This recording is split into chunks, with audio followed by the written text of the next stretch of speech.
ব্রাহ্মণবাড়িয়ার TA road থেকে জাতীয় নাগরিক পার্টি এনসিপির পদযাত্রা নিয়ে বিস্তারিত জানিয়েছেন পূর্বাঞ্চলীয় ব্যুরো প্রধান পীযূষ কান্তি আচার্য। ধন্যবাদ আপনাকে। জাতীয় নাগরিক পার্টির পদযাত্রা কিন্তু কিছুক্ষণ আগে শুরু হয়েছে। এখন আমরা আছি শহরের টিএ রোডে।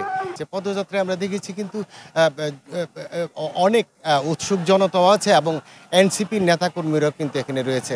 এই এনসিপির যে আহ্বায়ক নাহিদ ইসলামের নেতৃত্বে এখানে কিন্তু কেন্দ্রীয় থেকে যারা আসছেন তারা কিন্তু এই পদযাত্রা অংশ নিচ্ছেন। এই পদযাত্রাটি শেষ হবে মুক্ত মঞ্চে গিয়ে এবং মুক্ত মঞ্চে কিন্তু এখানে শুরু হবে তাদের যে সমাবেশ। এই সমাবেশে কিন্তু গুরুত্বপূর্ণ বক্তব্য রাখবেন বলে আশা করা হচ্ছে। তো এই ছিল আমার কাছে ব্রাহ্মণবাড়িয়া থেকে পদযাত্রার সর্বশেষ খবর।